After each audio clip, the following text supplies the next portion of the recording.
여러분 안녕하십니까? 성경 속에 있는 진리를 탐구해보는 기독교 강요 시간입니다. 오늘은 기독교 강요 제2권 10장 신구약의 유사성 4, 5, 6항에 대해 살펴보도록 하겠습니다. 구약에서도 의롭다 함을 오직 은총에서 그 타당성을 얻었다. 5항은 언약의 표징들이 같다. 6항은 이제 칼빈이 살았던 시대에 항의하는 사람들에 대한 반박 내용을 담고 있습니다. 구약과 신약 백성들 모두 하나님의 은총으로 부름을 받아 하나님의 백성으로 살았습니다. 지금도 은혜로 살고 있고요. 앞으로도 은혜로 하나님의 나라에 이르게 될 것입니다. 어, 사실 우리가 살아가는 인생의 그 가장 중요한 것들 생각해 보면 사실 우리가 만든 게 없습니다. 공기라든지 햇빛이라든지 물, 그리고 우리가 발 딛고 살아가고 있는 이 땅덩이, 우리가 만들지 않았습니다. 우리는 아무것도 한 게 없는데 우리에게 거저 주어졌죠. 은혜도 마찬가지인 것입니다. 우리가 살아가고 있는 이 신앙이라는 내용, 하나님의 존재, 천지창조, 예수께서 오시고 십자가에 죽으시고 부활하시고, 그리고 예수님께서 베푸신 기적들, 그리고 내가 믿음을 가지고 신앙생활하고 있는 이 모든 것들, 그 모든 것들의 기초는 은혜죠. 우리는 예수님이 이 땅에 오시고 죽으시고 부활하시는 것을 하나도 기여한 게 없습니다. 거기에서 내가 잊지도 않았고, 뭐 예수님이 오셔서 우리를 구원해 달라고 기도하지도 않았고, 오히려 거부하고 오히려 반대하고 살았죠. 우리가 하나님 앞에 창조해 달라고 말하지 않았잖아요.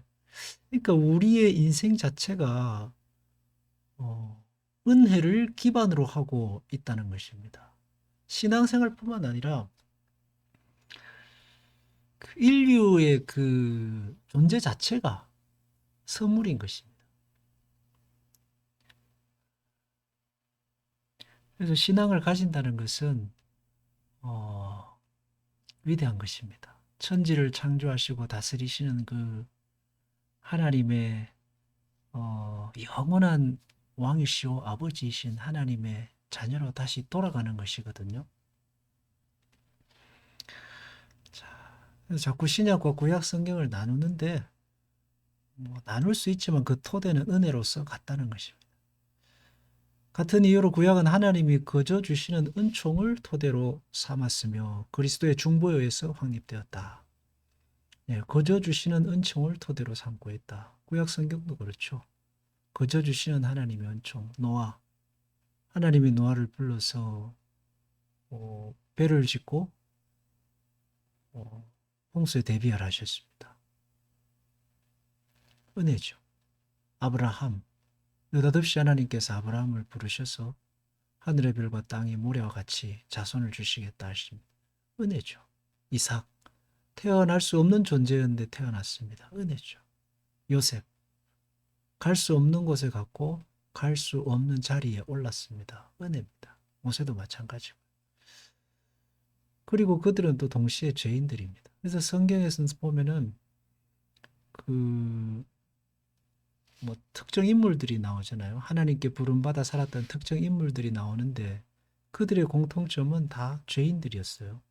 노아, 아브라함, 이삭, 야곱, 요셉, 모세 모두 다. 그 성경은 그래서 그들의 인간됨, 그들의 죄인됨, 허물, 많음을 삭제하지 않고 그대로 성경에 기록하고 있습니다. 하나님의 은혜라는 것을 보여주고 있는 것입니다. 그래서 그렇다면 구약의 성도들은 예수 그리스도의 중보 없이 하나님의 선택을 받을 수 있었느냐? 불가능하다는 것이죠. 비록 예수 그리스도께서 십자가의 그리스도로 구약 성경에 드러나지는 않지만 하나님은 그들을 부르실 때에 그리스도의 십자가의 사죄의 은총, 중보자 예수 그리스도를 통하여 똑같이 불렀다는 것을 말하고 있습니다. 자, 복음의 유일한 토대는 그리스도가 아닌가? 맞죠? 복음의 유일한 토대는 그리스도입니다. 우리의 믿음도 아니고 뭐 우리의 열심도 아니고 열정도 아니고 복음의 토대는 예수 그리스도시죠. 믿음으로 의롭다함을 받는다 할 때 그 믿음은 무엇입니까? 믿음의 핵심이 뭐예요? 우리의 열심과 열정, 뭐 우리의 믿음의 강도, 순도 이런 게 아니라 그 믿음에서 가장 중요한 것은 믿음의 내용과 대상입니다. 믿음의 내용과 대상이 없으면 그 믿음은 아무런 의미가 없어요. 만약에 믿음의 내용과 대상이신 예수 그리스도가 없다면 우리의 믿음이 절에 가서 비는 사람들을 만도 못한 거죠. 이방인들 사이비 신자들의 믿음하고 그 순도와 강도와 열심에서 비교하면 못 따라가죠.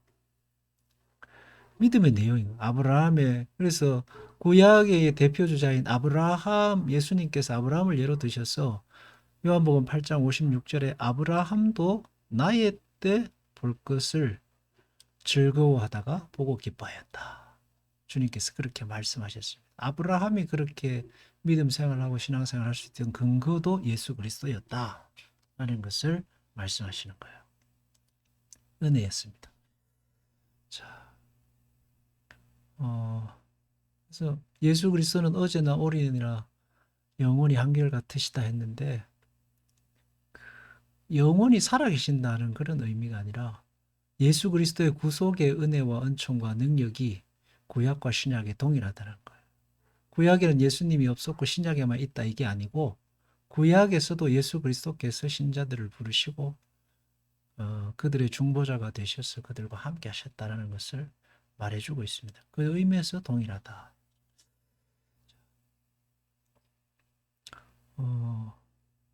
구약의 목적은 항상 그리스도와 영생이 있었다고 하지 않을 수 없다 했는데 구약의 목적이 뭘까요? 하나님께서 창세기부터 말라기까지 기록하신 이유 그리스도와 영생, 하나님의 나라가 예수 그리스도를 통해서 완성이 되고 그리고 그 안에 영생의 세계를 주신다 하는 것을 구약의 목적을 놓고 있는 오실 예수 그리스도가 구약의 목적이라는 것입니다.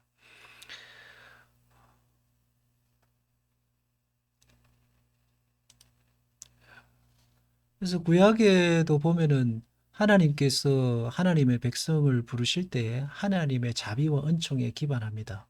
그리고 하나님의 자비와 은총을 통해서 하나님이 그들에게 찾아가시죠. 찾아가실 때 이제 기적이 나타나는 경우가 많습니다.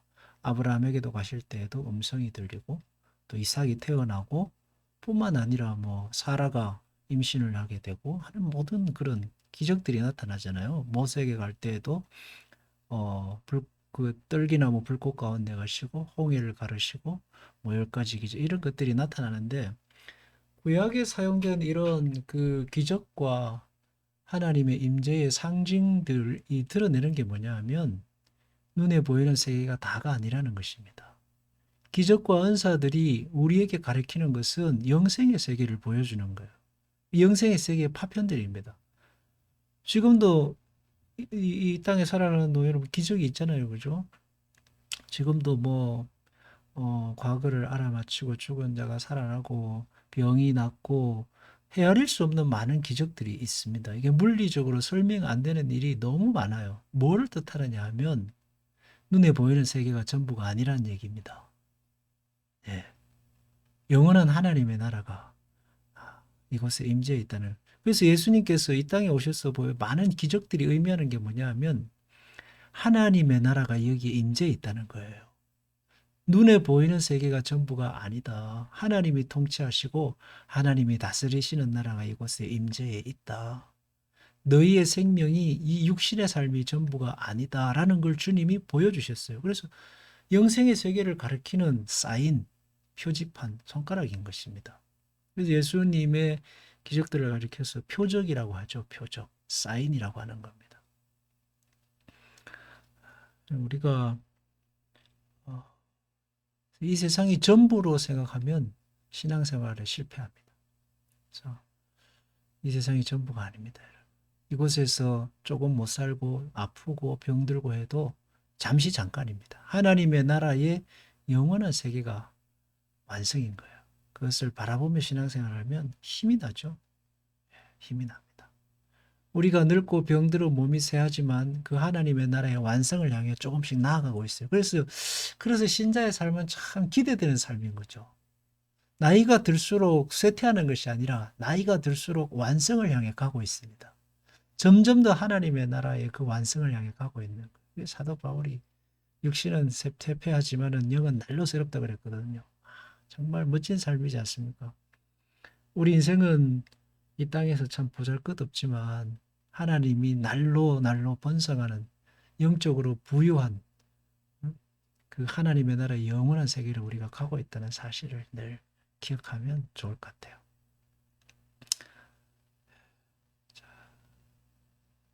구약의 언약의 표징 중에 대표적으로 그 출애굽을 예로 드는데 이제 세례로 그 구약 백성들이 받은 세례로 상징을 하고 이스라엘 백성들이 먹었던 만나 신령한 양식 그리고 바위를 쳐서 그들이 먹었던 물 생수 예수 그리스도를 의미한다라는 겁니다. 예수 그리스도를 의미한다는 게 뭐냐면 예수 그리스도의 은혜가 없이는 그러한 기적들이 그들에게 베풀어지지 않았다라는 걸 의미하는 것입니다.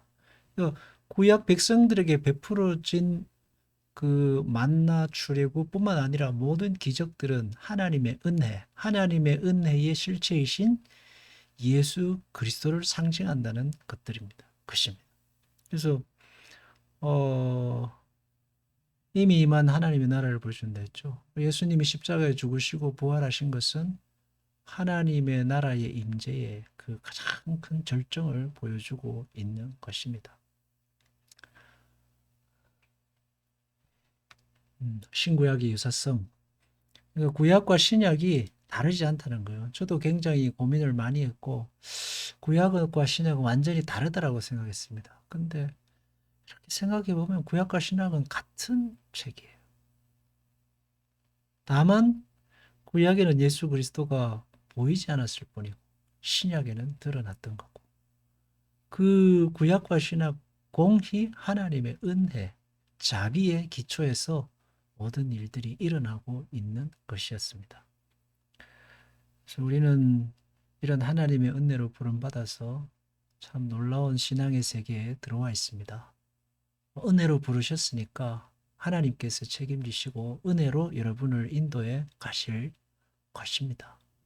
그리고 놀라운 하나님의 나라의 세계를 우리에게 보여주실 거예요.